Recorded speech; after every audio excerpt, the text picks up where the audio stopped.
Mr. President, honorable leaders, excellencies, colleagues and representatives, it is my great honor to open the 5th summit of the International Crimea Platform, and I will be moderating. A record number of leaders and senior officials, 54 countries, 7 international organizations, every continent and region of the world. This shows not only support for Ukraine, but a strong support for the most important UN principle, territorial integrity of states. This is about principles. The United Nations is in the right place. The General Assembly has taken 24 principled decisions on Ukraine's sovereignty and territorial integrity since 2014. Most importantly, this summit sends a powerful message of hope to Ukrainians in Crimea, to Crimean Tatars, to everyone who does not abandon hope that justice will be restored. This summit reaffirms the truth. Crimea is Ukraine. And I thank each of you for showing that Ukraine is not and will never be alone. We are stronger together, and together we stand for a just and lasting peace and for the Charter of the United Nations. Before we start, I kindly ask everyone to follow our timing of 2 minutes per speech. We want all of our speakers to be able to deliver their remarks. Your microphones will start blinking when the time is running up. And now I would like to invite you to watch a short video. Leaders from around the world have gathered in New York to mark the 80th anniversary of the founding of the United Nations and to reaffirm their commitment to the fundamental principles of the UN Charter. All of these principles were blatantly violated by the Russian Federation in 2014 when it occupied part of Ukraine's territory, Crimea. In 2022, Russia used Crimea as a springboard for its full-scale invasion of Ukraine. The occupying state began creating a new reality in Crimea: militarization of the peninsula and environmental damage, destruction of cultural heritage, persecution of Ukrainian citizens, abduction and indoctrination of Ukrainian children, suppression of freedom of speech and religion. This is the grim reality faced by people living under Russian occupation. But this does not stop them from mounting daily resistance to the occupiers, demonstrating a clear stance: Crimea is Ukraine. Since 2014, the UN General Assembly has adopted more than 20 resolutions documenting new facts of Russia's violations of international humanitarian and human rights law in the occupied Crimea. To strengthen the international response to the illegal occupation of Crimea, Ukraine launched the International Crimea Platform format. In 2021, the inaugural summit of the International Crimea Platform took place in Ukraine's capital. As part of the International Crimea Platform, 4 summits at the heads of state level, 3 parliamentary summits, and numerous expert forums have been convened to consolidate international actions towards the deoccupation of Crimea. Ukraine, together with the entire world, is working to secure the return of our people from occupation and unlawful captivity. Efforts are also focused on protecting the rights of Ukraine's indigenous peoples, including through the international recognition of the 1944 deportation of the Crimean Tatar people as an act of genocide. Today, Ukraine, together with its international partners, is working to restore a comprehensive, just, and lasting peace, a peace based on the principles of the UN Charter and international law. Such a peace will be the best way to honor the 80th anniversary of the founding of the United Nations. Україна не торгує територіями, бо Україна не торгує людьми.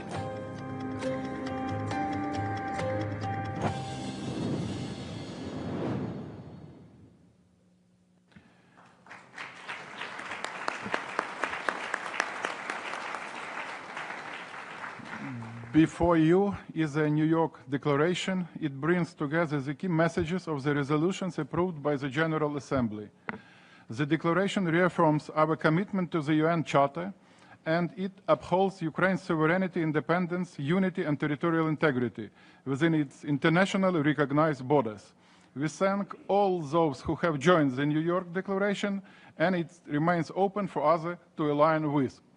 And I now have the honor to invite His Excellency Mr. Volodymyr Zelenskyy, President of Ukraine, to take the floor and deliver his keynote address. Thank you so much, Minister. Dear friends, dear leaders, and Mustafa, thank you so much. Happy to see all of you. Thank you for such big support. And really, it's very important, and we are blessed I'm pleased to welcome all of you to this summit of our Crimean platform. And today with over 60 participants, as Minister already said, this is really huge result. The summit is taking place for the first time on a global stage on the margins of the UN General Assembly. This is to show the global harm caused by Russia's occupation of Crimea and also the harm caused by the world's powerful nations for not responding formally and in time to Russia's aggression in Crimea. It was that weak reaction that brought back Russia's addiction to war and rage. And it was in Crimea that Russia broke one of the basic rules of normal life among nations by illegally annexing our Ukrainian Crimea. It was Russia's actions in Crimea that showed many predators around the world how it can be so easy to take a piece of another state. And this is not just a piece of land, it is a piece of life. Ukraine is home to many peoples, and especially to the indigenous people of Crimea, Crimean Tatars, a people who can truly feel what home means only in Crimea. Russians have many places on their vast land to feel at home, but for them it is never enough. Even the largest territory in the world is not enough for them. And from Crimea, Russia returned to its old imperial habit to take what is precious to its neighbors. Dear friends, we have to remember what Crimea is. We must act so that Russia knows we remember, and we will not forgive, and we are fighting for international law and basic human justice and prevail. And I thank everyone who maintains and strengthens sanctions in response to the Russia's war. And it's important to coordinate sanctions fast, our steps with partners and their steps with each other. And we are taking action to prevent Russia from turning Crimea into one large military base. And we have to do this to protect the lives of our people. Our long-range drones are accurate. Our pressure on Russia logistics is producing results. And the Russian war machine is facing very serious difficulties. It's vital that the world keeps in mind the suffering of civilians whose lives Russia has destroyed in the occupied territories. And today, repression is the harshest in Crimea and other areas under Russian control for speaking the truth, for wanting freedom, even for faith. Crimean Tatars, Muslims are among the main targets of this repression. Imagine some Crimean prisoners have been deprived of their freedom since 2014, already 11 years. So Ukraine's main message is this: do not let war become part of the norm. Russia very much wants to make war the new normal, and this is exactly what we must resist, not allowing killings and Russian occupation to become something the world can simply turn a blind eye to. There must be no normalization of Russia's war or of Russia's brazenness to wage it. There must be no easing or lifting of sanctions on Russia while the war and occupation continue.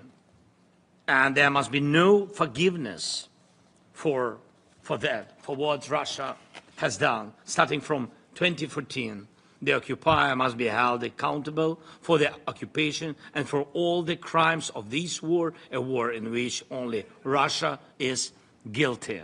Thank you to everyone. Thank you who stands with Ukraine, to all the leaders and to the leader of Crimean Tatars. Thank you very much. Slava Ukraini! Thank you.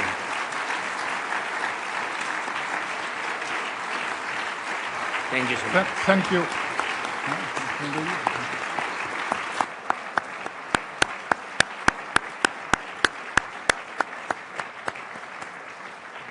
Really, we don't have limits in applauses. So in any case, we will continue.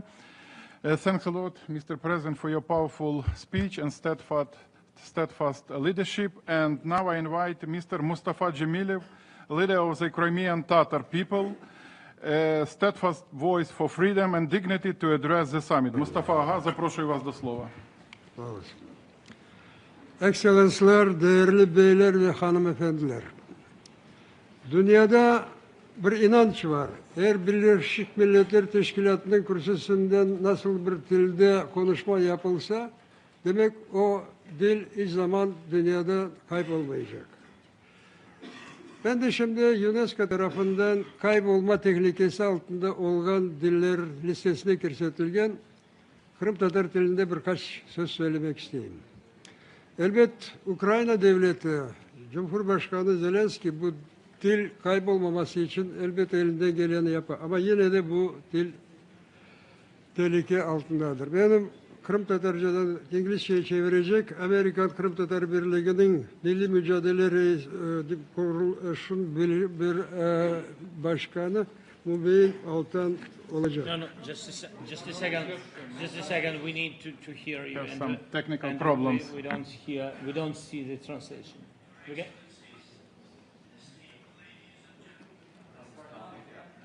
Start it. Start it. Yeah. Again, so.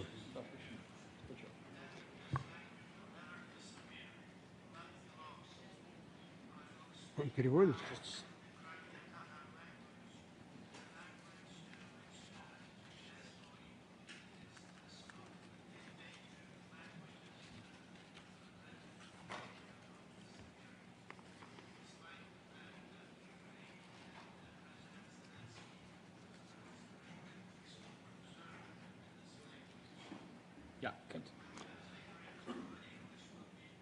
İlk önce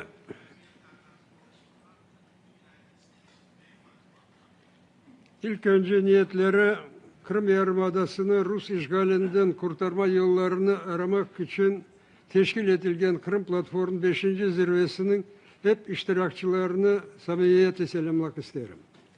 Onlarca devletlerin rehberleri ve onların temsilcileri bir araya gelip de Kırım işgalini tanımadıklarını ve hiç zaman tanımayacaklarını ve bu toprakını işgalden kurtarmak için elinden geleni yapacakları bizim için, Ukrayna devleti için ve ayrıca Kırım Tatarlığı için çok önemlidir.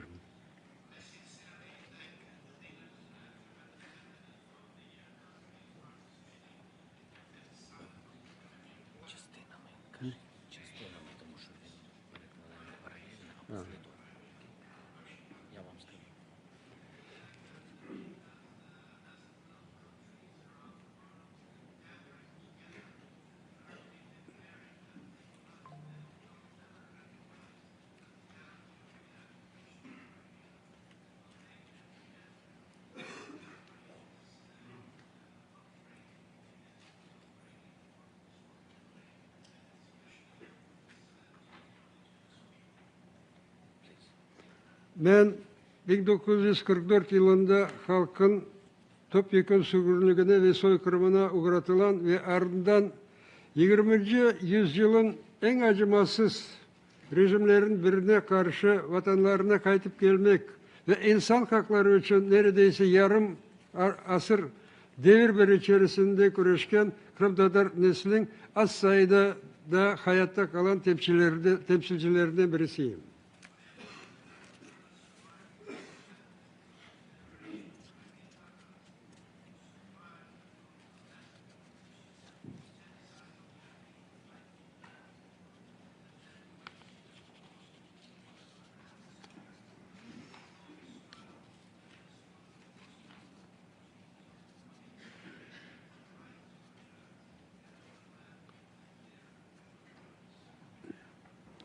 Büyük kıyınlıkları yenip bizler öz vatanımıza kayıtmaya, yıkılgan medeniyetimizi kaldırmaya, kıyıklemeye tek Gorbaçov'un perestroikasının sonki yıllarında ve Sovyetler Birliği dağıldıktan sonra ise artık Ukrayna devletinin yardımından başladık.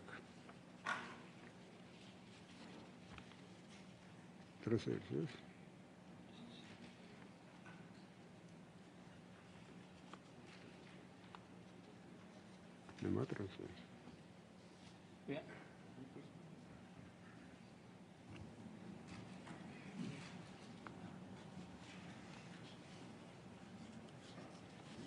Could you check once again this translation?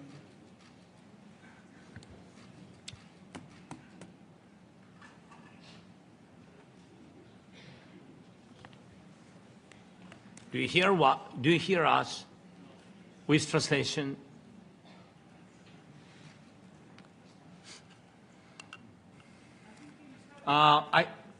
I'm sorry. My proposition is, we have, yes, please, Rustam, can you come? I think I found the way how to go quick. It's great that we have Crimean Tatars. Crimean Tatars in our government. I think it's helpful. Будь ласка, собі оцей мікрофон. Будь ласка. Ось той мікрофон. Ага. Давай, будь ласка. Ти ж можеш паралельно перекладати по абзацу. Все, да. Mustafa. Siskanda. Burada başka tercih edersin de. Ben şimdi Okay. Into English. Sure. Ти не вмикнув мікрофон. Да, да. Окей. ben 1944 yılında halkın topyekun sürgününe ve soykırımına uğratılan ve ardından 20. yüzyılın en acımasız rejimine birine karşı vatanlarına kayıtıp gelmek ve insan hakları için de neredeyse yarım asırlık bir devir içerisinde güreşken Kırım Tatar halkının az sayıdaki daha hayatta kalan temsilcilerinden birisiyim. I'm one of the few still surviving representative of the generation of Crimean Tatars who survived the total deportation of genocide of their people in 1944 and then waged an almost half-century struggle against one of the most brutal regimes of the 20th century for the right to return to their homeland and their human rights. Büyük kıyınlıkları yenip bizler öz vatanımıza kayıtmaya, yeniden medeniyetizmi kalıntılarını teklemeye, tek Gorbaçov'un perestroika sonki yıllarında ve Sovyetler Birliği dağıldıktan sonra ise artık Ukrayna'nın devletinin yardımına başladı. There is a translation. No, please. Yeah, overcoming enormous difficulties, we began to return to our homeland and restore the remnants of our destroyed culture only in the last years of Gorbachev's perestroika and after the collapse of the USSR, already with the support of the independent Ukrainian state. Bu cereyan 2014 yılın senesi Şubat ayında bundan 70 yıl önce halkımıza karşı soykırım uygulanan devletin varisi yani Rusya Federasyonu askerleri Kırım'a hücum etmesinden tokatıldı. This process was interrupted in February 2014 by the invasion of Crimea by troops of the state that is successor of the state that committed genocide against the indigenous people of Peninsula. Ukrayna'nın ana topraklarına doğru daha fazla ilerlemek maksadıyla Rusya Kırım Yarımadası'nı hızla bir askeri platforma çevirmeye başladı. Ve Rus mantığına göre bu bazanın teritoriyasında yalnız işgalcilere sadık insanlar yaşamaları gerek olduğu sebebinden büyük baskılara birinci olarak Tamır halkı, Kırım Tatarları ve etnik Ukrayniler uğradılar. This process was interrupted in February 2014 by the invasion of Crimea by troops of the state that is the successor of the state that committed genocide against the indigenous people of Peninsula. Russia began to rapidly transform the entire peninsula into a powerful military base with a clear goal of further expansion into the mainland Ukraine. And since in accordance with Russian logic, only people loyal to the occupiers were supposed to live in the territory of this base, then representatives of the indigenous people and ethnic Ukrainians were the first to be subjected to large-scale repressions. Söz sırası işgalcilerin siyasi ve dini sebeplerle baskılarına ve cezalarına uğratılan, bu sırada kaçırılan ve öldürülen insanlar, tutuklanan, aramalar, soruşturmalar ve işkencelere uğratılan Kırım Tatarlarının sayısı nüfus oranlarına göre bütün Rusya'daki represyalara nispeten 52 kere ziyade olganı kaydetmek mümkündür. It is enough to mention that the number of Crimean Tatars repressed for political or religious reasons, including kidnappings and murders, arbitrary arrests, searches, interrogations, torture, is proportionally 52 times higher than the number of repressions in Russia as a whole. Çeşit kaynaklara göre işgal başlandıktan bugüne kadar artık 50 bine yakın Kırım Tatarları, yani nüfusun tahminen %15'i ve 200 bine yakın etnik Ruslar Kırım'ı terk etmeye mecbur oldular. Bu zaman içerisinde ise Kırım'a göçürülen Rus vatandaşların sayısı artık 1 milyona adamdan ziyade. According to various estimates, from the moment of occupation to the present, about 50,000 Crimean Tatars, about 15% of the entire population, and up to 200,000 ethnic Ukrainians have left Crimea, and the number of Russian citizens resettled in Crimea already exceeds 1 million people. Kırım Tatarların öz vatanını terk etmesi devam etmektedir ve eğer Kırım işgalden kurtarılmasa yakın gelecekte o halkın bir millet olarak tamamıyla yeryüzünden yok olmasını beklemek mümkündür. The process of displacing the indigenous people continues, and if Crimea is not liberated, then in the foreseeable future we can foresee that the complete disappearance of the Crimean Tatar people as an original ethnic group. Yani tüm Ukrayna için Kırım'ın azat edilmesi birinci sırada devletin toprak bütünlüğünü sağlamak ve hafızlığını temin etmek meselesi olsa, Kırım Tatar halkı için bu bir millet olarak yeryüzünde kalmak veya tamamıyla yok olmak meselesidir.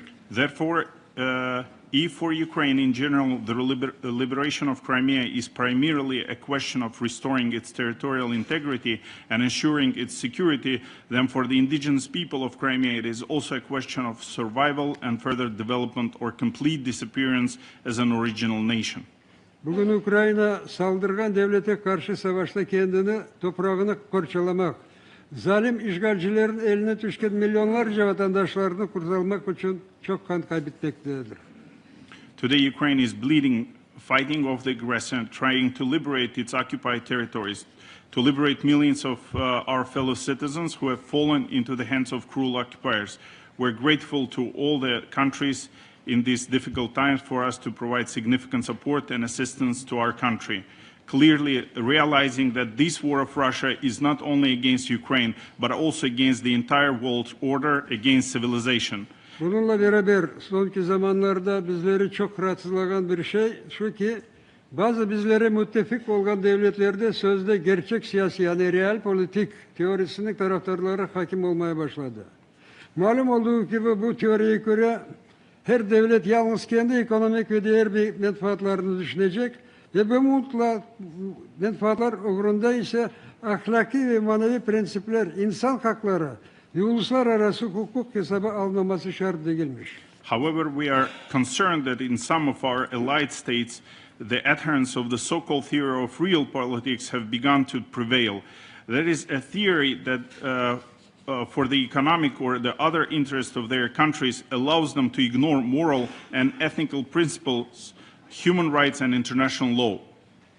Bu konsepte göre saldırgan devletinin planlarına çok uygun olan nasıldır barış anlaşmasını teklif etmek ve bu anlaşmaya göre Kırım Yarımadası'nı ve birçok diğer işgal altında olan Ukrayna topraklarını Rus toprakları olarak tanımaya hazır olduklarını bildirmek de mümkünmüş. One can put forward a certain peace plan that largely coincides with the plans of the aggressor and provides for a ceasefire due to the recognition of Crimea and some other occupied territories of Ukraine as territories of Russia. Şimdi tahmin ediniz ki bu gibi barış anlaşmalar, planlar Kırım'da diğer işgal altında olan, ayrıca Rus FSB'sinin zindanlarında olan ve büyük umutla Ukrayna devletine ve onun müttefiklerine bakıp duran vatandaşlarımız nasıl karşılayacak? Now imagine what kind of impression such peace plans will make on our fellow citizens in Crimea and other occupied territories, especially those who are behind the dungeons of the FSB and look with the hope of their country and its allies. Bundan da gayrı herkes farkında ki böyle barış yalnız daha kanlı savaş için kısa bir teneffüs olacak. Çünkü askeri güç kullanılması tehdidi altında imzalanan ve uluslararası hukukuna aykırı olan her türlü anlaşmalar geçersizdir. In addition, it is absolutely clear to everyone that such a peace agreement will be a very short break before a new, even bloodier war, because any agreement signed under the threat of using military force and contradicting the norms of international law are legally null and void. Yazık ki hep Putin'in rejimin tüm dünyasının onu gününde yaptığı cinayetlere rağmen bizim bazı müttefiklerimiz de daha şunu anlamadılar. O kana susamış devletin, saldırgan devletin uluslararası hukuk kanununa, Birleşik Devletler'in teşkilatının temel prensiplerine aykırı olan tavizlerini vermekle, işgal ettiği diğer devletin topraklarına hediye etmekle onu susturmak mümkün değil. Ve bu böyle tavizler tüm dünya büyük tehlike yaratacaktır. It is surprising that despite all the crimes of the Putin regime in the front of the whole world, some of our allies have not yet understood that appeasing of bloodthirsty aggressor through some territorial concessions to the detriment of the other countries and international law, to the detriment of the basic principles of the UN is impossible and is fraught with the grave consequences to all humanity. Yeter ki 1930 yılını hatırlayın. Malum olduğu gibi o zaman Hitler'i memnun etmek için ve böylelikle barış sağlamak için Çekoslovakya'nın bazı toprakları hediye edilgen idi. Ama neticede 2. Dünya başlandı. Hiç olmadıkta o savaşta 55 milyon fazla öldürülgen insanların hatırasına böyle hataları tekrarlamayın. And that tactic is very reminiscent of the attempt to appease Hitler in 1938 by handing over part of the territory of Czechoslovakia to him, which resulted in World War II, at least in memory of more than 55 million people who died in that war. Perhaps such mistakes should not be repeated. Kırım Platforması'nın zirvesinin sonuç açıklamasının projesinde bildiğiniz gibi bu artık 11 yıldan fazla devam etken savaşın yalnız uluslararası hukukun esasında tarafların toprak bütünlüğü sağlanması şartla durdurmak mümkün olduğunu kaydetmektedir. Ben bu resolution burada kabul edildiğinden sizlere samimi teşekkürlerimi bildirmek isterim. Ve böylelikle bizim bu toplantımız bu savaşına, bu kanlı savaşın durulmasına daha bir adım olacaktır. Dikkatiniz için sağ olun.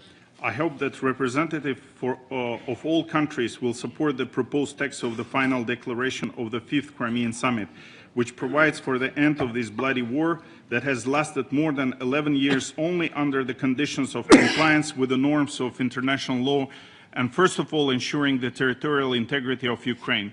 Thank you very much for your attention.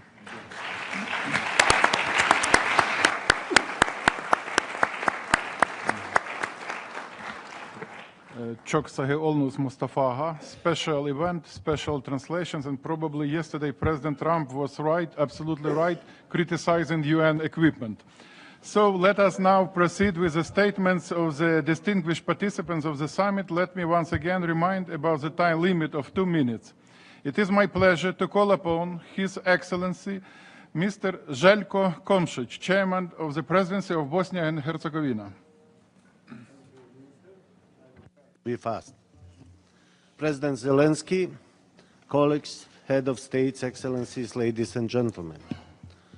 President Zelenskyy, first of all, thank you for the invitation to participate in the 5th Summit of International Crimea Platform. As you noted in your letter, this is a symbolic year of 18th anniversary of the United Nations. But we should show that the United Nations is not a symbolic institution and that the Charter of the United Nations is not a symbolic document. It has never been more important as it now to show that we stand behind the elementary political achievements of the civilized society which the Charter of the United Nations has been representing for the past 8 decades. The International Crimea Platform is a platform based on multilateralism with the purpose to upholding the sovereignty and territorial integrity of Ukraine, including Crimea and the city of Sevastopol. The Charter of the United Nations obliges us as a civilized societies to uphold these timeless, universal principles, as you rightly pointed out in the proposed declaration.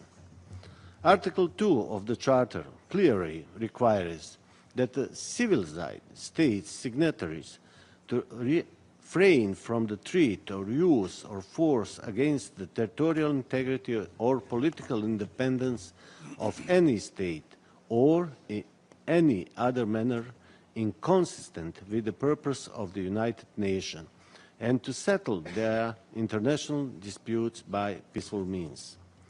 There cannot be fortune or blessing in taking away the land of other people, killing civilians, children, conducting ethnic cleansing or genocide for any political goal, national interest, or worse, for the business profit, anywhere in the world. I fully support the proposed declaration, which reaffirms that no territorial acquisition resulting from the threat or use of force shall be recognized as legal across the world.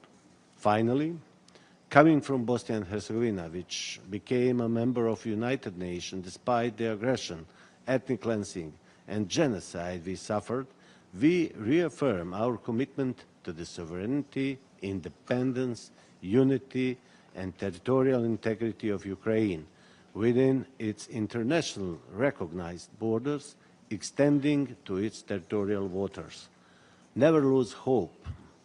Good will always prevail over the forces of evil and destruction. Thank you. Thank you. Thank you, Mr. Chairman. And now I give the floor to His Excellency, Mr. Alar Karis, President of the Republic of Estonia.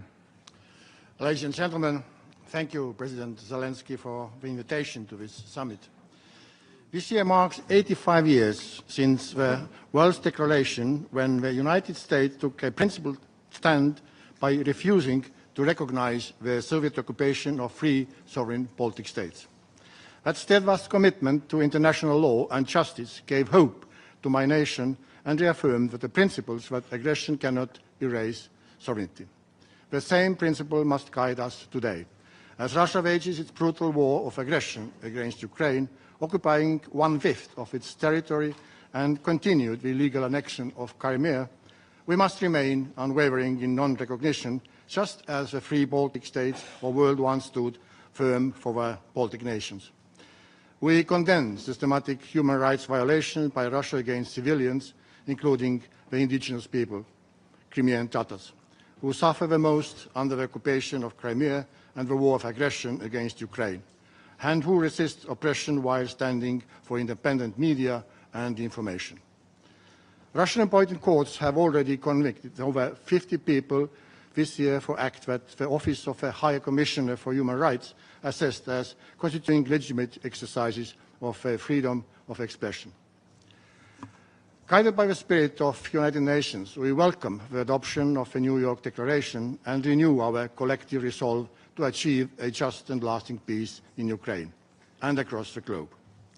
As our former president, Leonard Merry, once said, freedom is not something that can be taken for granted. It must be defended, nourished, and shared. Today, your fight for freedom is also our fight. Thank you. Thank you, Mr. President. Now I am pleased to welcome His Excellency Edgars Rinkēvičs, President of the Republic of Latvia. Thank you very much. Excellencies, dear Mr. President, dear Volodymyr, dear friends of Ukraine, I think that we all recognize that Crimea is the symbol of Russian aggression. This is where the war started back in 2014. The war didn't start actually in 2022, it started in 2014. That was when Russia broke the international law by attacking Ukraine's territorial integrity and independence. The core idea of Crimea platform is to put to an end of the occupation of Crimea, to remind to everybody that Crimea is Ukraine. Latvia understands all too well the importance of not recognizing the annexation. We, along with our Lithuanian and Estonian friends, restored our independence and sovereignty after almost a half of century of the Russian occupation. But it was a very long journey, and I do not believe that Ukraine or Crimea deserve to wait that long. Today, we reconfirm our commitment to stand with Ukraine. We will not recognize the illegal annexation of Crimea, Sevastopol, or any other region of Ukraine. However, for the people who survived and live under occupation, legal international nuances offer little help. People await liberation. That's why the path to peace is through strength. We must sustain maximum pressure on Ukraine. We must continue unwavering support to Ukraine. And it is absolutely clear at this time that Russia does not want peace. There is no sign of willingness to end this war. That's why we need to work together, all of us, for just and lasting peace. Work towards meaningful negotiations. Ladies and gentlemen, Latvia firmly believes in a world where Ukraine is whole and free. Its borders respected, people safe, and future self-determined. The principles of United Nations Charter must be respected and protected.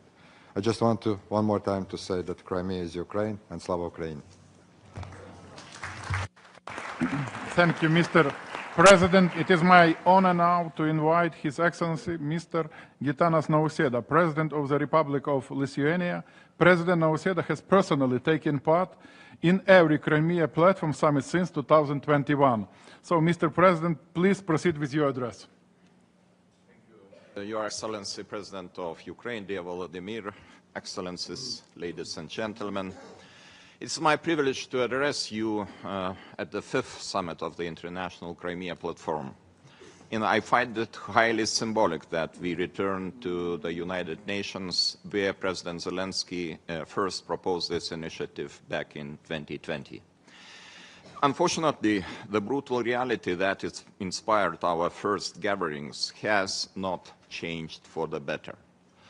On the contrary, we know very well that Crimean residents, especially the local Tatar population, face arbitrary detentions, politically motivated persecutions, and suppression of independent institutions. Even children are not safe from militaristic propaganda. The Ukrainian identity is being erased through language bans and forced assimilation. The situation is dire. Detainees are denied medical care, subjected to torture, and face inhuman treatment, including sex violation. Religious freedom are restricted, independent media dismantled, and the judiciary weaponized against dissent. Ladies and gentlemen, Lithuania will never recognize Russia's occupation and annexation of Crimea, Sevastopol, or any other Ukrainian territory. For us, Ukraine's sovereignty, independence, and territorial integrity are not up for negotiations. Supporting Ukraine, we help it defend the core principles of the UN Charter, and we will not be silenced. Lithuania calls for the immediate release of all illegally detained Ukrainian citizens in Crimea, journalists, human rights defenders, and activists. We urge the international community to stand with these individuals and ensure their voices are heard. Meanwhile, we are witnessing Russia's reckless behavior. As it continues to reject ceasefire proposals, Ukraine's cities and people are being showered with drones and missiles. A comprehensive ceasefire must precede any meaningful negotiations. Neither is this the time to talk about the easing of sanctions. A weak international response to the occupation and illegal annexation of Crimea in 2014 enabled Russia's full-scale war in 2022. We must not get tired to support Ukraine. We will be standing with Ukraine until its ultimate victory. Thank you, and Slava Ukraini. Thank you, Mr. President. It is my honor to call upon His Excellency Marcelo Rebelo de Sousa, President of the Portuguese Republic. Mr. Chairman, President Zelensky, Mr. Mustafa Dzhemilev, Excellencies, the illegal occupation of Crimea in 2014 marked the start of Russia's broader campaign of aggression and disregard for international law, the UN Charter and UN resolutions. We unequivocally condemn the occupation and fully support Ukraine's independence, sovereignty and territorial integrity. We firmly reject any territorial acquisition by force. We also strongly condemn the persecution and arbitrary detention of political prisoners, journalists, human rights defenders, and civilians in occupied Crimea, Sevastopol, and other Ukrainian territories.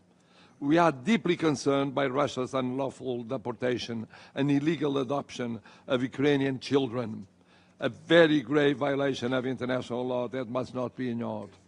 We are appalled at the growing environmental disaster caused by Russia's militarization of Crimea, the Sea of Azov, and the Black Sea. We call for the immediate release of all unlawfully detained civilians and the safe return of abducted children and other forcibly transferred individuals. We also urge Russia to fully comply with international humanitarian law, including through the establishment of secure humanitarian corridors for civilian protection and evacuation. Let me reaffirm our unwavering support for Ukraine, including through the provision of military assistance to enable Kyiv to defend its people, its land, its sovereignty, as well as sanctions against the Russian regime, now and whenever they are needed. We will support always and stand with Ukraine and Ukrainian people. Never accept the annexation of Crimea. Support the New York Declaration, and we'll do it so as long as Russia persists in the illegal occupation of Ukrainian territory and its systematic violation on international law. Crimea is Ukraine. Slava Ukraine. Thank you, Mr. President. It is my great honor to invite His Excellency Peter Pellegrini, President of the Slovak Republic. Thank you very much, Mr. President Zelensky. Dear colleagues, let me firstly stress that the Slovak Republic does not accept violations of international law or violent border changes. This is a stance we take in all international discussion. Our own history makes us particularly aware of this serious issue. Dear colleagues, as we mark 80 years of the United Nations, we recall its founding principles, principles meant to keep the world safe, just and at peace. Unfortunately, in Europe, we witness every day that these principles are ignored. There are attempts to seize more territory and to redraw recognized borders by force. This has been taking place in Ukraine since 2014, with each day of illegal annexion of Crimea alongside human rights violations. It continues each day that Ukraine must defend its people and territory against the full-scale war. This fifth summit of the Crimea platform sent a clear message. The Charter was not made à la carte to adhere to principles that we like and ignore those that tighten our arms. A world without rules, where violence and force dictate the fates of others, is unacceptable.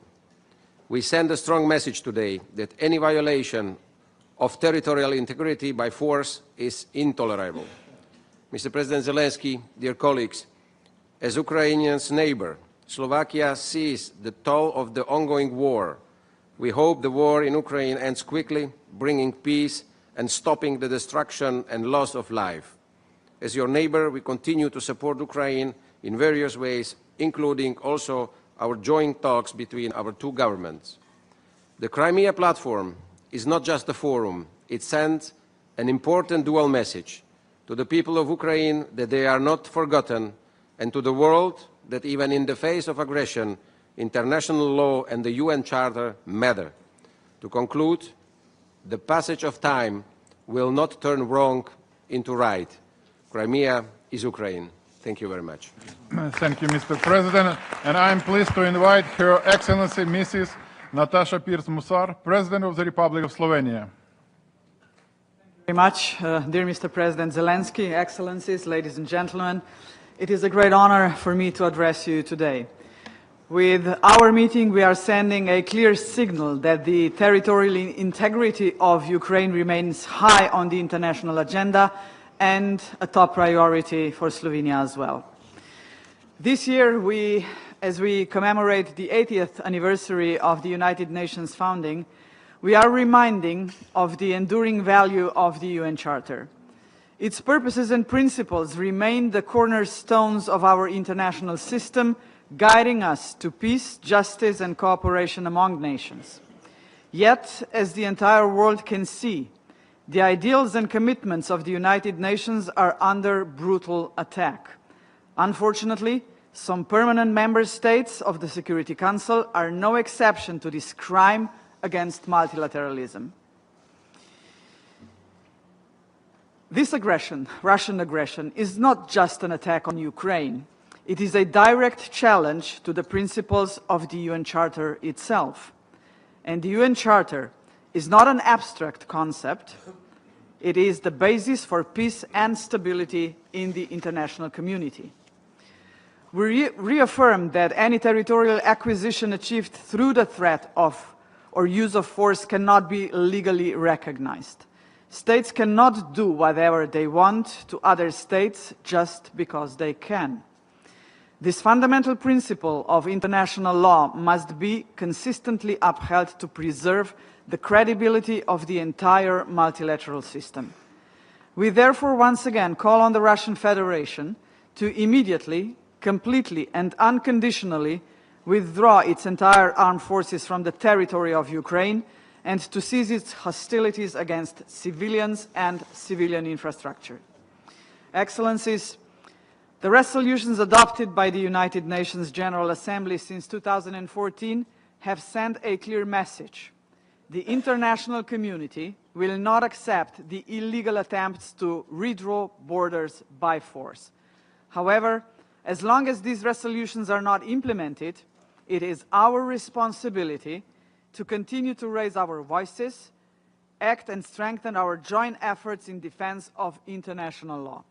In this context, Slovenia welcomes the adoption of the New York Declaration, which reaffirms our common commitment to the UN Charter and to a rules-based international order. Let me conclude by emphasizing that our goal is not only to stop the aggression. Our shared responsibility is also to work towards a just and lasting peace in Ukraine, a peace that respects Ukraine's sovereignty and territorial integrity and restores confidence in multilateralism and the United Nations itself. Thank you very much. Thank you, Madam President. I have the honor to invite His Serene Highness Alois, Hereditary Prince of the Principality of Liechtenstein, to deliver his remarks, please. Mr. President Zelensky, Excellencies, today we have the opportunity not only to send a strong message of unity to Ukraine, but also to reaffirm our collective commitment to uphold the UN Charter consistently and to ensure peace and justice for all. Excellencies, it was the international community's half-hearted response to Russia's invasion of Crimea in 2014 that created the conditions for the full-scale invasion of 2022. Liechtenstein has condemned the illegal annexation of Crimea and of other illegally occupied territories of Ukraine. We have also underscored that we will not recognize and accept these illegal annexations.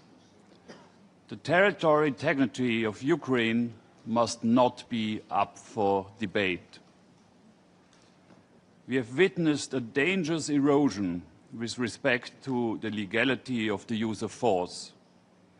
In standing up for the territorial integrity of Ukraine, we are also making an essential statement to support these rules governing the use of force.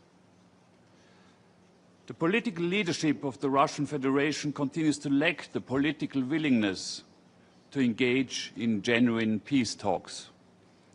Liechtenstein continues to support a ceasefire and a just peace for Ukraine as outlined by the General Assembly. Excellencies, it is more urgent than ever to uphold perpetrators of the crime of aggression accountable. The agreement between the Council of Europe and Ukraine on the Special Tribunal on the crime of aggression sends an important signal in this respect, while a significant accountability gap remains unaddressed. Excellencies, we have a choice to make. Ukraine is unlikely to be the last state to be threatened by would-be aggressors. We should not resign ourselves to a more militarized world where the use of force is accepted as a commonplace. Much rather, this is the moment to commit to the rule of law and to enforce the rules governing the use of force enshrined in the UN Charter. I thank you. Thank you, Your Serene Highness. And I am pleased to invite His Excellency Dick Schoof, Prime Minister of the Kingdom of Netherlands. Thank you, colleagues. Dear President Zelensky, dear Vladimir, thank you for the invitation to take part in this meeting. It's an honor for me to attend the 5th summit of the International Crimea Platform.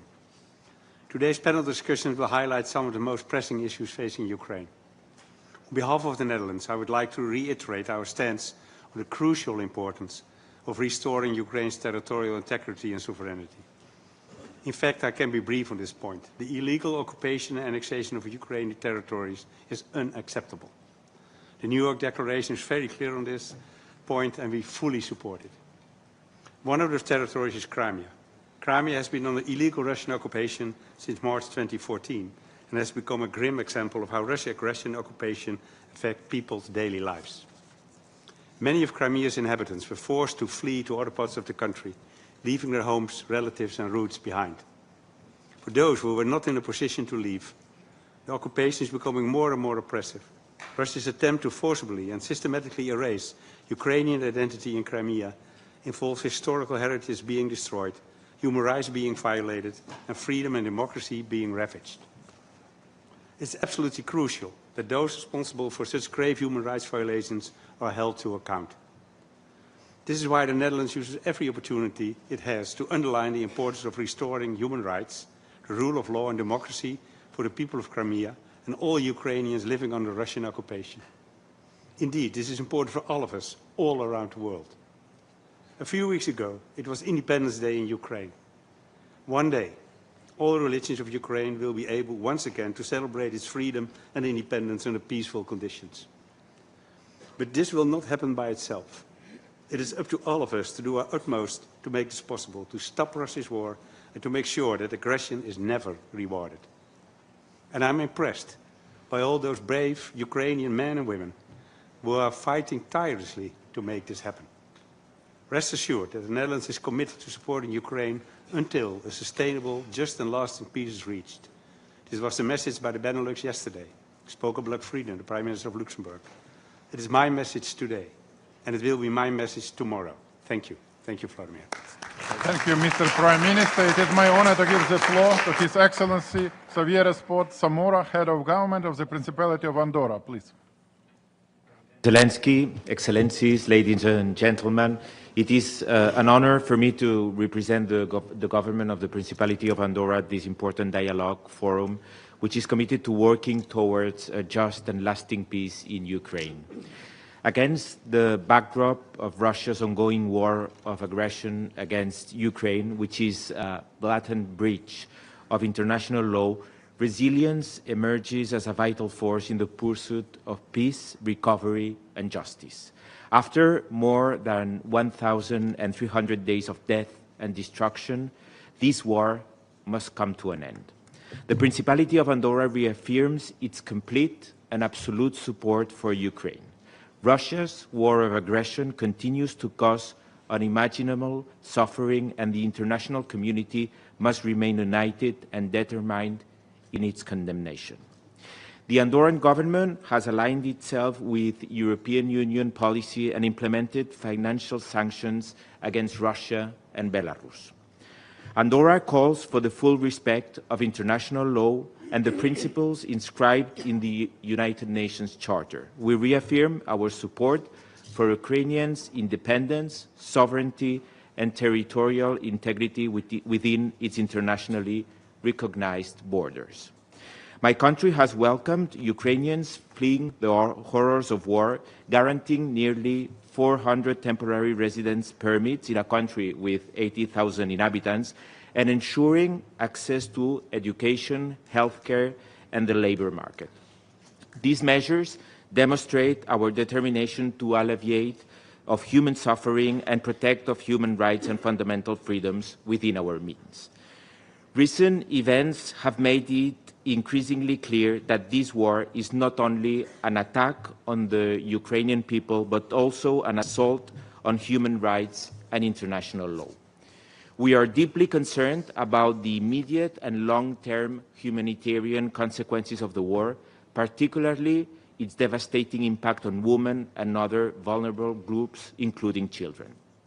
Excellencies, the Principality of Andorra will continue to stand with Ukraine, working alongside the international community to ensure accountability, justice, and peace. Ukraine's struggle is about defending the shared values that bind us together as an international community. For this reason, Andorra reaffirms its support for the New York Declaration within the framework of this meeting. Thank you for your attention. Yes. Thank you, Your Excellency. Now, with a great pleasure, I turn to His Excellency, Mr. Bart de Wever, Prime Minister of the Kingdom of Belgium. Thank you. Today's summit and the impressive presence of the international community is an expression of the highest level of our unwavering support to Ukraine, to its leadership and to its brave people who have been forced by a brutal aggressor to wage an existential struggle for their survival. But we should also not forget that the war in Ukraine and our joint endeavor to defend the sovereignty and territorial integrity of Ukraine also includes the first region of your country that became a victim of present-day Russian expansionism, and that is the Crimea. We have worked successfully to put the issue of the illegal annexation of Crimea by Russia and the situation in the peninsula on the agenda of the international community whenever we could and on all possible fora. This job is far from finished. The persecution of the dissident voices in Crimea and the violation of the basic human rights of the Crimean Tatar community and of its leaders and activists continues unabatedly. When I visited Ukraine, I had the chance to talk to Crimean victims of the Russian occupation, and their tales were horrifying. I met a young boy who was forced to join the Russian Navy, and in the training camp he had dared to put down the Russian flag and replace it by his underwear. And I stood speechless at the bravery of that young boy. And that's why I'm proud to be here today, not only to confirm our principled position that Crimea is an unalienable part of Ukraine under the international law, but also to confirm our respect and support to all citizens in the peninsula who courageously stand up for their opinions and for their fights for those of their community. Slava Ukraini. Thank you, Prime Minister. And I am very pleased to invite His Excellency John Antonio Briceño, Prime Minister of Belize. Thank you very much, Excellency. President Zelensky, Belize recognizes your bravery and stands by you and your people. I wish to reaffirm Belize's firm commitment to Ukraine and that Crimea must be allowed to be where it rightfully belongs, with Ukraine. We attach high regard to the rule of law and to the peaceful settlement of disputes. As testament to this conviction, my country, together with Guatemala, has submitted our territorial dispute to the International Court of Justice for a final peaceful and just resolution. In an international climate where multilateralism has been made fragile, it is important that small states support one another to ensure foundational principles and values are upheld. Belize has participated in the Crimea platform before as a symbol of solidarity. Belize values every country with which it has established bilateral relations.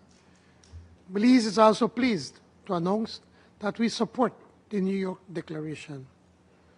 Belize and Ukraine's bilateral relationship should work to advance new avenues, intertwining diplomatic support with trade and people-to-people cultural ties. May God continue to bless the people of Ukraine. Thank you so much. Thank you, Mr. Prime Minister. And I kindly invite His Excellency Prime Minister of the Republic of Bulgaria, Rosen Zhelaskov, to deliver his address. Thank you. Dear President Zelensky, Excellencies, ladies and gentlemen. As absurd as it may seem, we are now into the 4th year of Russia's unfair, lawful, unjust and unprovoked war of aggression against Ukraine. Russia's full-scale invasion began February 22, but the aggression started 11 years earlier with the illegal occupation of Crimea, the event that triggered a wave of military escalation that continues to this day. The annexation of Crimea constitutes a brutal violation of international law, including the UN Charter. As sovereign states, we have a duty to condemn and reject actions that undermine the principles of sovereignty and territorial integrity. Bulgaria's commitment to the non-recognition of Russia's illegal annexation of Crimea, Sevastopol and part of Donetsk, Kherson, Lugansk and Zaporozhye remains firm. These regions are and will remain part of Ukraine. Honourable colleagues, we strongly condemn the forced displacement and deportation of Ukrainian children to the Russian Federation, where they are subject to re-education and stripped of their identity. We call for full access for international human rights monitors to occupied areas. Accountability for all violations must be ensured. Crimea was once a sunny resort on the Black Sea, but the Russian occupation has turned into a launch pad for missile and drone attacks in southern Ukraine, effectively a battleground. We want to see Crimea as a place for recreation, not war. We urge the Russian Federation to commit to the diplomatic process led by the President of the United States, but sadly Russia will still believes in bloodshed, not peace. A peace deal must not result in a frozen conflict or territorial concessions which would embolden future aggression. It must include credible security guarantees for Ukraine and consider the interests of both Ukraine and Europe. Thank you. Thank you, Mr. Prime Minister. And it is my honor to invite His Excellency Prime Minister of Cabo Verde, Mr. Ulises Correa e Silva, to take the floor. We are truly delighted to have you with us today.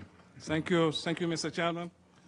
Thank you, President Zelensky, for inviting us for this important platform. President Zelensky, we consider this meeting important as we see it as a way to find more sustainable and lasting solution to the war in your country, Ukraine. The government of Cabo Verde, since February 2022, had a firm position regarding this conflict. We didn't change our position. We maintain our position on the right side of the history. Cabo Verde is a country that respects international law. International law for all. For all, for all. We maintain that respect for territorial integrity is a fundamental principle and sine qua non condition for peaceful relations between countries, between states, and therefore for international peace and security. Dialogue, peaceful settlement of conflicts and cooperation must prevail. International law, international rules-based order shall not undermine as the international community is striving to ensure a peaceful world. I thank you for your kind attention. God bless Ukraine. Thank you, Mr. Prime Minister. Our next speaker is Taoiseach of Ireland, His Excellency, Mr. Micheál Martin. Thank you, President Zelensky, Excellencies and friends. It's over 3 years since the launch of Russia's full-scale, unprovoked and unjustified war of aggression against Ukraine. It's 11 years since this aggression began in Crimea with Russia's illegal annexation. Russia could and should end its brutal war at this moment. All it has to do is halt its attacks, accept an unconditional ceasefire and come to the negotiating table. But it chooses not to do so and instead intensifies its air attacks against Ukraine's towns and cities, deliberately targeting civilians and essential infrastructure. These are not the actions of a country seeking peace. Mr. President, you and the people of Ukraine have Ireland's full support as you stand against this brutal Russian aggression. We cannot allow force to be the means by which international borders are defined. We cannot return to a world where we accept that might is right. I hope that we have learned the painful lessons of history, not to allow this to happen. The international community must stand firm in our refusal to recognise the legitimacy of Russia's actions. When a state transgresses international law, as we have seen with Russia's annexation of Crimea and its illegal full-scale war against Ukraine, it threatens not only the immediate victims and those on the front line, but also unravels the fabric that binds our global community. Ukraine is a sovereign, independent nation and a full member of these United Nations. Like each one of us here, it must be afforded the fundamental right to peace and security and full respect for its internationally recognised borders. Justice is not just a matter of principle, but rather it forms the very foundations from which we must build a comprehensive, just and lasting peace for Ukraine. Any peace agreement must uphold Ukraine's sovereignty and territorial integrity based on respect for the principles of the UN Charter and for international law. And this includes continued recognition that Russia's violation of these principles in Ukraine began not in 2022, but in 2014. I am deeply concerned about the reports of human rights abuses in Russian-occupied Crimea and in all the Ukrainian territories illegally held by Russia. Russian efforts to change the demographic composition of the peninsula, its attack on the Ukrainian language, culture and identity, and its callous suppression of the Crimean Tatar community must be strongly condemned. Ireland welcomes and supports the New York Declaration, and I use this opportunity again to reiterate Ireland's firm condemnation of the Russian Federation's continued aggression against Ukraine. We salute you, President Zelensky, and your government for your leadership, resilience and courage. It continues to inspire. Ireland and the European Union will always stand with the Ukrainian people for as long as it takes. Slava Ukraini. Thanks a lot, Your Excellency. It's my honor to give the floor to His Excellency, Mr. Luc Frieden, Prime Minister of Luxembourg.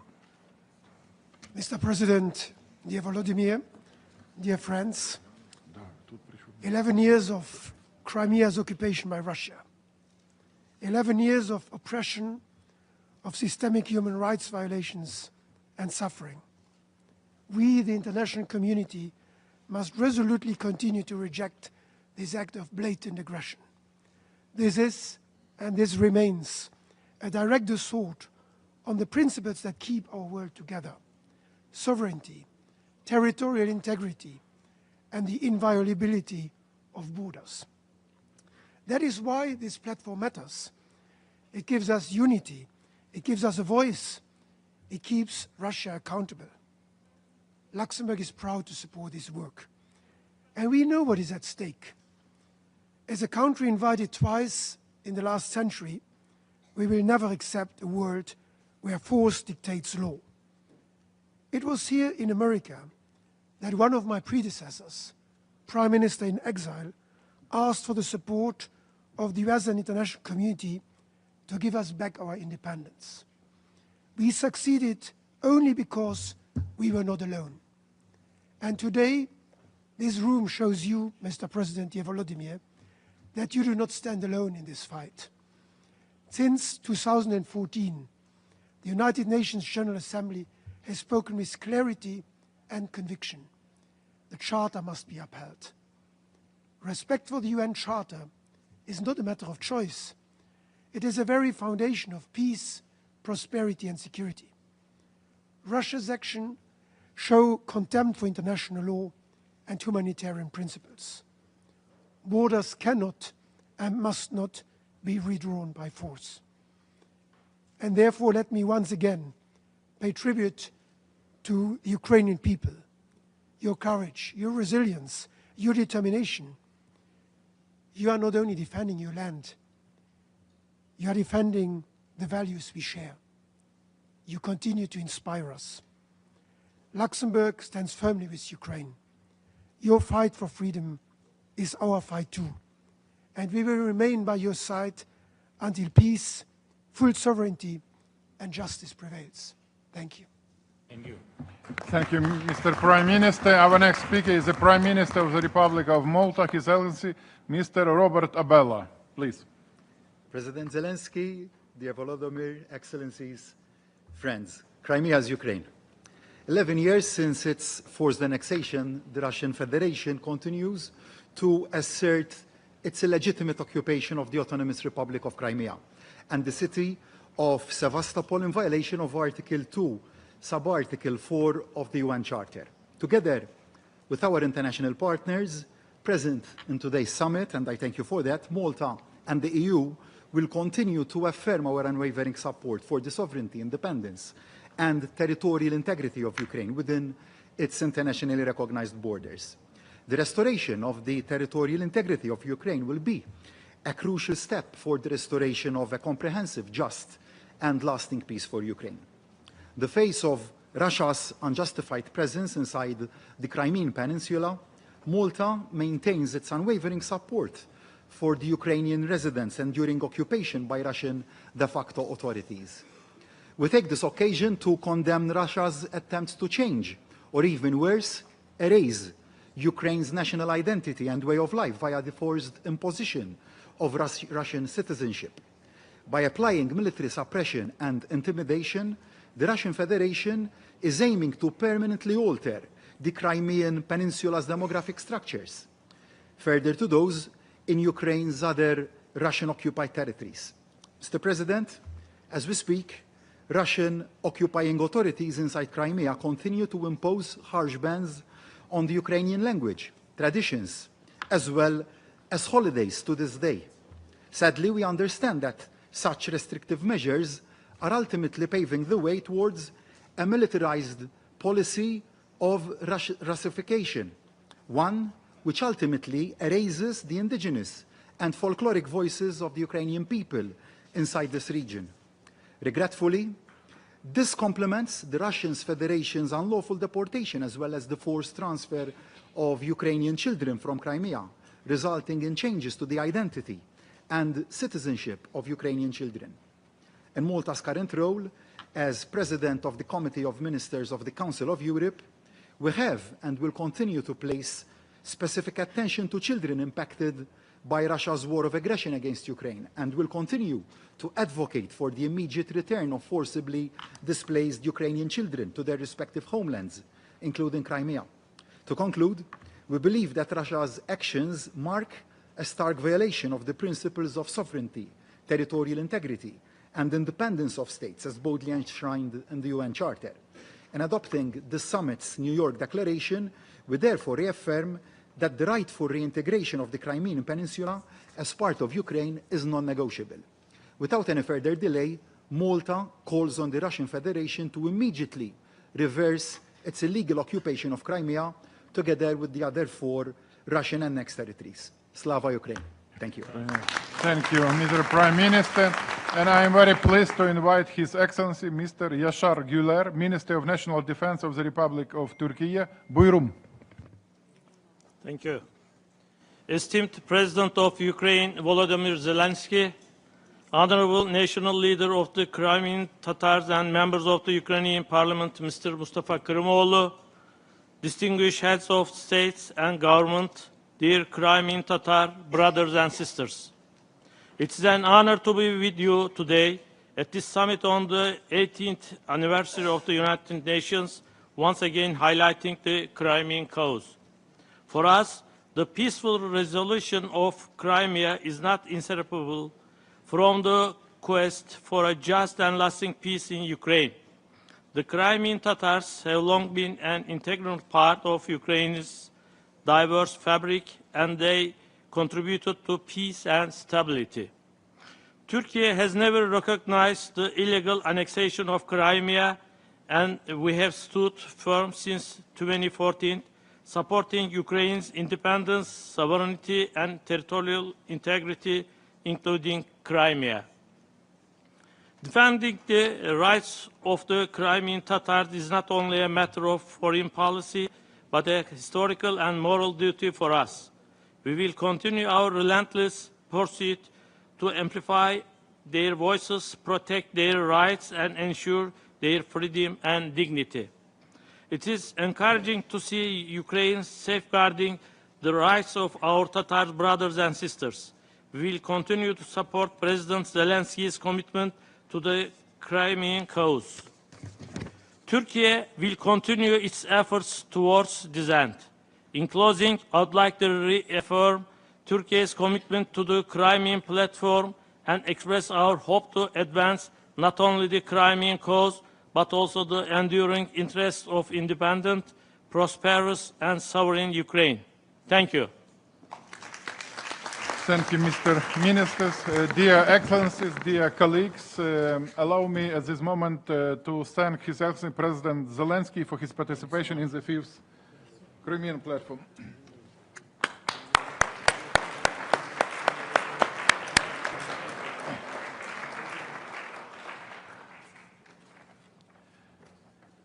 Dear colleagues, I am very pleased to invite Her Excellency Ms. Alina Valtonen, Chairperson in Office of the Organization for Security and Cooperation in Europe, Minister of Finland. Excellencies, I have the privilege to speak today both as the Minister for Foreign Affairs of Finland and as the Chairperson in Office of the OSCE, the Organization for Security and Cooperation in Europe.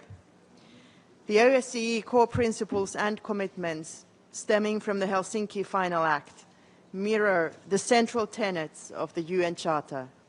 They include the respect for sovereign equality, territorial integrity, the inviolability of borders, the non-intervention in internal affairs, and the peaceful settlement of disputes. These principles remain as vital as ever, despite Russia's war of aggression that blatantly violates them. Justice is a key component of sustainable peace. The OSCE contributed significantly to documenting Russia's violations of international law, with a focus on deported Ukrainian children, arbitrarily detained civilians, and prisoners of war. I am acutely concerned about the dire human rights situation of Crimean Tatars and Ukrainians living on Crimean Peninsula. It has been more than 11 years since the Russian occupation began. Today we reiterate that Crimea is Ukraine and the city of Sevastopol is Ukraine. The territorial integrity of Ukraine must be restored. There is no place for imperialism in the 21st century. We remain committed to the UN Charter and the Helsinki principles and unwavering in our support to Ukraine and its people. Glory to Ukraine. Thank you, Madam Minister. Now I am honored to invite His Excellency Mr. Takeshi Iwaya, Minister of Foreign Affairs of Japan, who will deliver the message on behalf of the Prime Minister of Japan.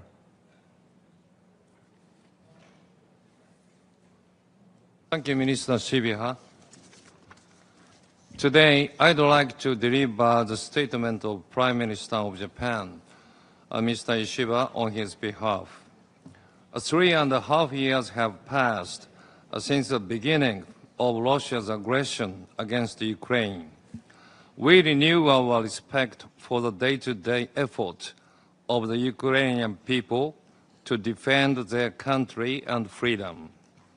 The host of this meeting, President Zelenskyy, encourages Ukrainian people every day and night who endure tension and anxiety and fight for their own future. A president bravely makes every single effort toward peace in homeland. We would like to express our utmost respect for him. Japan supports the sovereignty and territorial integrity of Ukraine, including Crimea. We are deeply concerned about the suffering of those who were displaced from their home, including Crimea. Through today's meeting, we reaffirm to the international community the principle that unilateral change of the status quo by force is unacceptable. Russia continues its brutal attacks, showing no signs of concrete steps toward peace. Now is the time for us to stand united together to draw a swift and positive response from Russia that leads to a just and lasting peace. We welcome President Trump's strong leadership and his tireless diplomatic effort in pursuit of this vital goal. The intensive discussions on security guarantees for Ukraine, mainly led by European countries, are very important for achieving peace. Japan is determined to actively participate in these discussions and to play an appropriate role in bringing peace to Ukraine. From this viewpoint, Japan is in coordination with the international community to support Ukraine and to put sanctions against Russia. On September the 12th, we announced additional sanctions against Russia. We will continue our unwavering support for Ukraine and promote our effort for recovery and reconstruction through public-private partnership to strengthen social and economic resilience of Ukraine, to move closer to achieving two goals, which are an early ceasefire and a just and lasting peace. Japan will closely work with all countries present today. Thank you. Thank you, Your Excellency, and I am very pleased to invite the last speaker, Her Excellency Minister Ms. Maria Malmer-Stenengard. Dear Ukrainian friends, friends of Ukraine, allow me to briefly make 2 points. First, Russia is the aggressor, and aggression must never be rewarded. Crimea is Ukraine, as are Donetsk, Luhansk, Kherson, and Zaporizhzhia. Respect for sovereignty and territorial integrity is not optional. Disregarding the rules and principles enshrined in the UN Charter would not only risk renewed aggression against Ukraine, but would also set a dangerous precedent.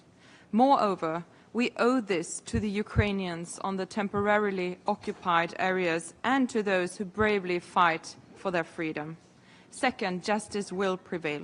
We are firmly committed to ensuring full accountability for the countless crimes and human rights violations. 11 years after the illegal annexation of Crimea and the city of Sevastopol, and almost 4 years into the full-scale invasion, independent reports have documented large-scale violations of international law. These include extrajudicial killings, arbitrary arrests, torture, unlawful deportations, and forcible transfer of children, forced mobilization of Ukrainian civilians into Russia's armed forces, politically motivated prosecutions, and repression of ethnic and religious groups, in particular Crimean Tatars. Accountability is key for justice to the victims and a deterrent against future violations. In this context, we welcome the steps taken towards establishing a special tribunal for the crime of aggression against Ukraine. Before ending, I would like to underline that since Russia shows no interest in peace, as shown by the continuous attacks on civilians, we must keep maximizing our pressure on Russia and support for Ukraine in its legitimate pursuit of a just and lasting peace. Slava Ukraini. Thank you, Madam Minister. Dear friends, dear colleagues, ladies and gentlemen, excellencies, dear friends, as we close this summit, I thank all those who joined us today despite the demanding schedule of this week. This format was created by President Zelenskyy in 2021, yet it has proven to be as relevant as ever. Every year, the number of its participants keeps growing. This means that the issue of Crimea and the principle of territorial integrity remains critical for nations all over the world. On behalf of Ukraine, I thank every nation that stands with us, every nation that shares the ultimate goal of restoring a comprehensive, just and lasting peace grounded in the Charter of the United Nations. For Ukraine, as a founding member of the UN, the Charter is not simply a document, it is the cornerstone of the international law. Restoring Ukraine's territorial integrity is essential to restoring the authority of the Charter. International law shall prevail. Peace must be restored and secured, and this is only possible through strength. I now officially declare the 5th summit of the International Crimea Platform closed. Our work must go further. Today, the entire international order can be expressed in 3 words. Crimea is Ukraine. These words make a difference. And most importantly, as I said in the beginning, this summit sends a signal of hope to Ukrainians and Crimean Tatars in Crimea. The world did not forget, Ukraine did not forget, and we will never abandon you and our goal of restoring justice. I thank everyone present for standing with Ukraine and international law. Thank you for your attention.